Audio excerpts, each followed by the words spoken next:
Bom dia, bora dar início a mais uma narrativa. É, a princípio, o acordo entre Estados Unidos e Irã preliminar ainda segue em vigor, tá para ser assinado na sexta-feira, e com isso o mercado ainda segue num ambiente bem otimista, apesar da questão de Israel estar em divergência com os Estados Unidos, ainda tá tudo encaminhando para a realização desse acordo.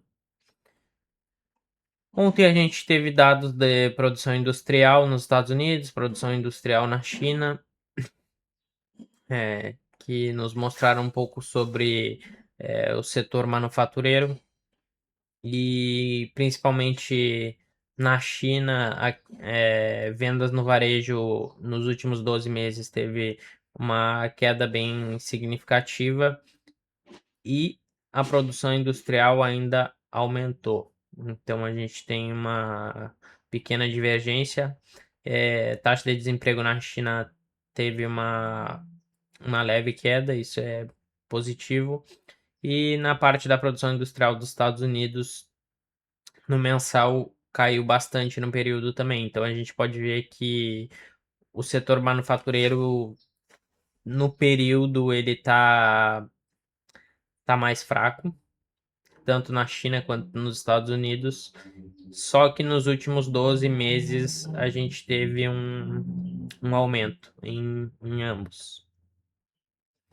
E a questão da utilização da capacidade instalada ainda está com uma boa margem aqui. Então não tem muitas preocupações em relação a isso. Hoje a gente tem alguns dados sobre o mercado imobiliário que não vão ter tanto impacto assim no curto prazo. O mercado imobiliário está mais relacionado às taxas de longo prazo e vale lembrar que amanhã a gente tem uma bateria de dados bem forte, tem dados de inflação do Reino Unido, dados de inflação da Europa e a gente tem principalmente a decisão da taxa de juros dos Estados Unidos. Vai ter vendas no varejo também ao longo do dia. E então vamos para o gráfico ver como que o mercado tende a reagir no dia de hoje, tende a tal direcional. A gente pode ver que o petróleo ele segue caindo. O Brent já está $81 e o CL1 já está abaixo dos $80. Tá com uma tá com uma queda bem significativa, até quase 3% agora pela manhã. A gente pode ver que os títulos também já estão caindo quase 1%, e o dólar está numa queda não tão acentuada assim, caindo 0,1%. E as emergentes estão rondando em torno do 0 a 0, muito em reflexo do dólar. O dólar acabou respeitando é, a narrativa de fechamento do gap, ele fechou 100% o gap, teve uma boa reação e agora tende a dar continuidade a essa queda, principalmente perdendo esses fundos aqui. Então a gente pode buscar por operações vendidas já aqui nessa região ou após o rompimento desses fundos aqui, um, uma boa reação do preço, a gente pode dar continuidade a essa venda. A gente pode ver que o resto do mercado tá bem otimista. O VIX, que é o índice de volatilidade, ele tá bem baixo, então o mercado não tá buscando tanto por proteção assim. A gente pode ver que o petróleo está caindo bastante e os títulos também têm uma queda bem relativa, e ainda assim os metais não estão com tanta força, pelo menos agora pela manhã.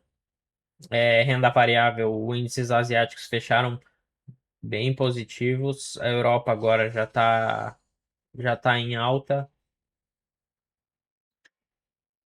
E as empresas de tecnologia agora estão caindo bem pouco, agora pela manhã. Mas a gente pode ver que a SpaceX aqui ontem fechou, teve o IPO na sexta-feira e ontem fechou em uma alta de 20% e agora no pré-market já está subindo 10%. Então a SpaceX tende a puxar bastante o índice agora, principalmente logo após o IPO. A empresa tende a dar uma alavancada, porque é uma empresa bem relevante. E a gente pode ver esse fluxo aumentar ao longo da manhã até a hora da abertura do mercado. Porque o mercado está, como eu já disse, está bem otimista e tende a alavancar posições em ativos de risco. É. O dólar poderia sim vir capturar essa liquidez acumulada aqui nos topos e equilibrar o preço aqui. Tudo vai depender da reação do preço. Se ele romper os fundos, que é uma demanda, essa demanda vai virar uma oferta e a gente tende a usar essa oferta como pullback. E caso ele rejeite esses níveis e venha buscar níveis mais acima, esperar uma boa reação do preço para executar as operações. Como a gente está esperando uma queda no dólar, a gente está esperando alta no euro. E é a mesma coisa, rompendo esses níveis, esperar uma boa reação nessas regiões de pullback para dar continuidade ao movimento de alta. Ou caso ele venha capturar essa liquidez,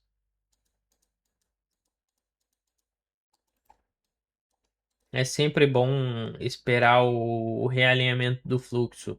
É, se o preço vem apresentando topos e fundos descendentes, esperar ele fazer um movimento de confirmação, fazendo topos e fundos ascendentes, fazendo uma quebra de estrutura, uma mudança no fluxo do mercado, e após a confirmação, aí sim fica interessante executar essas operações. A gente sabe que o preço está com uma ineficiência aqui e está com essa piscina de liquidez. Então seria interessante o preço capturar essa liquidez e preencher, rebalancear o preço nessa ineficiência, mas pode ser que isso nem aconteça. Então, já tendo uma boa reação aqui ou com rompimento desses topos, dá continuidade ao movimento de alta. O ouro também dá continuidade.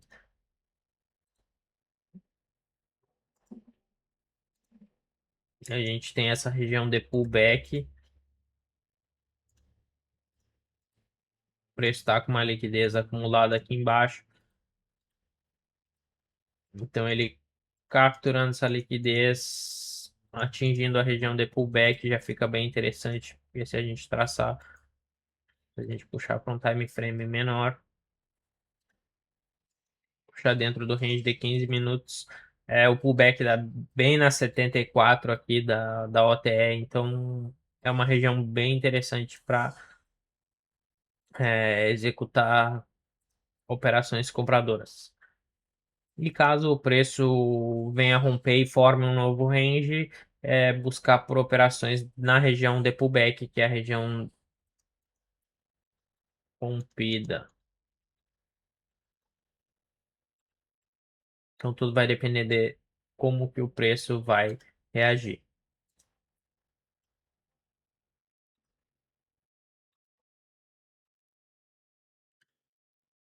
E o Nasdaq dá continuidade ao movimento de alta. Ontem ele acabou não renovando a máxima. teve um movimento de alta, mas não foi tão expressivo. Existe grande probabilidade dele renovar essa máxima hoje e buscar uma correção para preencher o gap de abertura, bem provavelmente amanhã na decisão da taxa de juros. Então, o mercado tá alavancando mais as posições para amanhã, quando vir a decisão da taxa de juros, provavelmente ter uma correção para rebalancear o preço, para então dar continuidade à expansão do movimento de alta. Porque agora, com a grande possibilidade do fim da guerra efetivamente, o mercado tende a alavancar posições em renda variável e tende a ter uma redução na precificação dos juros futuros e, e um alívio na pressão inflacionária. Então, a gente pode esperar por um ciclo mais positivo e otimista e expansivo, principalmente em renda variável e principalmente se as principais empresas seguirem apresentando não só bons resultados, mas um guidance quanto ao futuro também for excepcional, o mercado tende a seguir alavancando essas posições. E o S&P também tem a máxima para renovar. Tá com uma ineficiência bem maior que o Nasdaq. Então, caso ele venha a renovar essa máxima amanhã, após a decisão da taxa de juros, é bem provável que o mercado possa vir a corrigir, que a gente já sabe que a maior expectativa é uma inalteração dos juros, e isso tende a pressionar os múltiplos das empresas de growth e valuation. E caso o mercado rejeite a renovação da máxima, ele pode corrigir no dia de hoje também. Mas pelo jeito que tá o Nasdaq, pode ser que essa correção não venha hoje. É a maior probabilidade, com base no fluxo do dinheiro e no ambiente que está se construindo, a grande probabilidade de hoje é a renovação da máxima. E então amanhã, com a decisão da taxa de juros, os índices podem vir a ter uma correção para preencher essas ineficiências e para dar continuidade ao movimento de expansão. Vamos ver como que o mercado vai reagir hoje. Tamo junto. Boas operações.